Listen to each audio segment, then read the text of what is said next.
Nosotros como Federación Médica Colombiana hemos venido diciendo con anticipación suficiente las cosas y qué está pasando con las unidades de cuidado intensivo. Pues lo primero que hay que decir así abierta y tranquilamente es que no hay suficientes. No hay suficientes unidades de cuidado intensivo porque las unidades de cuidado intensivo como tales, aparte de las existentes en el país y los 1.200 intensivistas que están activos trabajando en esas unidades, pues no tenemos nada más. Y nosotros hemos dicho que es importante que la gente y que todo el mundo entienda que las unidades de cuidado intensivo no son solamente los respiradores y que las unidades de cuidado intensivo con los respiradores requieren además de otra gran cantidad de cosas para poder cumplir su función de atender de manera intensa, intensivamente a los pacientes. ¿Por qué se requiere atenderlos de manera intensa, minuto a minuto, segundo a segundo? Porque son pacientes que están en un elevado riesgo de mortalidad. Es un paciente que ingresa más por COVID en una unidad de cuidado intensivo es porque está supremamente enfermo, gravemente enfermo, con alto riesgo de muerte si no se lo atiende bien. Y la atención del cuidado intensivo implica la atención de todo el sistema, todos los sistemas orgánicos que mantienen pues, al individuo actuante, no solamente vivo, sino actuante. Así que estamos hablando del sistema nervioso central, el sistema circulatorio cardiovascular, el sistema respiratorio cardiorrespiratorio, el sistema digestivo, el sistema renal y el hígado como parte de ese sistema digestivo. Y el sistema neurológico nervioso periférico, el sistema muscular, el sistema óseo. Es decir, es una gran cantidad, es todo el organismo el que tiene que ser atendido y tenido en cuenta cuando un paciente entra a una unidad de cuidado intensivo y tiene que ser tenido en cuenta de manera preventiva cuando está en la unidad. Es decir, se está tratando, no solamente se trata la enfermedad del paciente y las partes que más están afectadas o afectadas de esos organismos, sino que se está siempre previniendo que no haya complicaciones de otros sistemas y de otros órganos. De tal magnitud es el trabajo en el cuidado intensivo. Ese es el objetivo del cuidado intensivo, por eso se llama así, intensivo.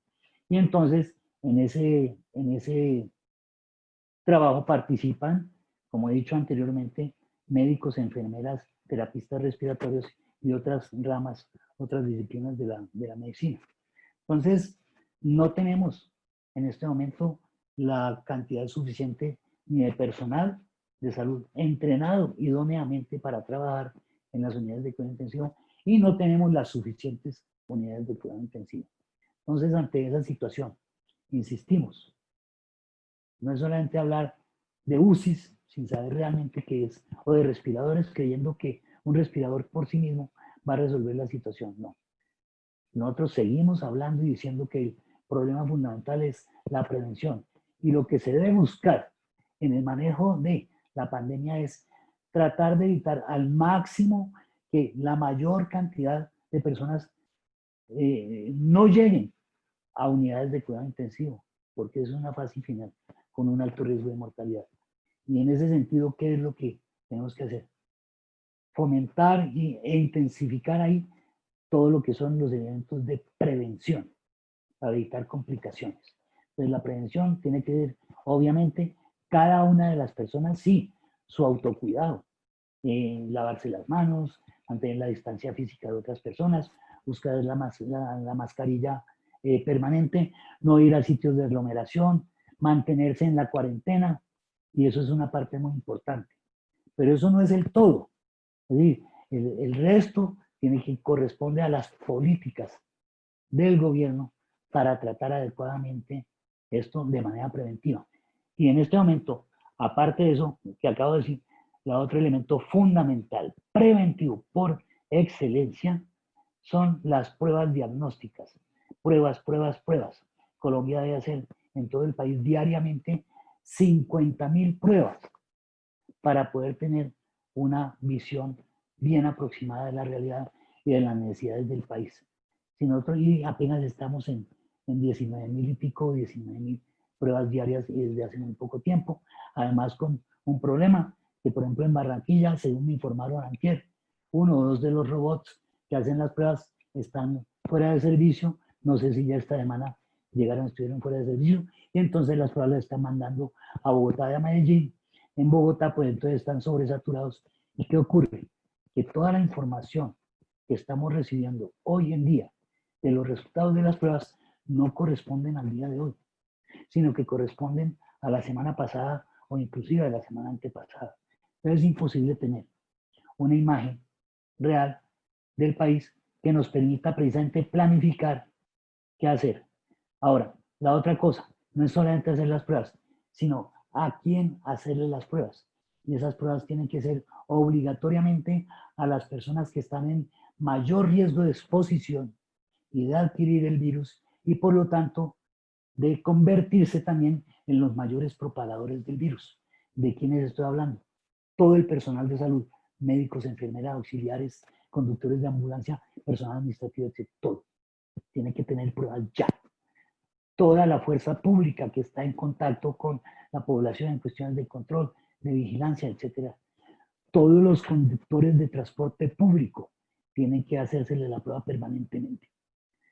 Todos los empleados bancarios y todos los empleados de supermercados y de las tiendas expendedoras de alimentos y de la industria farmacéutica, de medicamentos. De manera que eso nos va a permitir las 50 pruebas diarias deben distribuirse en esas personas. Ahora, ¿cuál más? Con eso se puede establecer el riesgo de los contactos para probar los contagios y a los sospechosos hacerle seguimiento. Esa es una parte. La otra parte de las pruebas que hay que hacer es a toda la población o a sectores de la población, también seleccionados con unos criterios de salud pública y criterios estadísticos que lo hacen los sabios en la materia, hacer las pruebas de anticuerpos contra el coronavirus, contra COVID-19, para saber qué cantidad, qué porcentaje de la población va teniendo ya inmunidad para crear el famoso efecto rebaño y así poder proteger a otros sectores de la sociedad vulnerables a adquirir la enfermedad. De esa forma podríamos establecer o diseñar las políticas de cómo ablandar o flexibilizar la cuarentena o cómo hacerla más fuerte en un momento determinado. Son los datos los que nos dan la información, los que nos permiten armar e interpretar esa información para poder decidir. Como en todo, hay que tener datos, hacer un diagnóstico, diseñar un tratamiento y hacer el tratamiento. Por eso nosotros insistimos otra vez respecto a eso. No es una gerencia de la pandemia la que nos va a hacer la cuestión.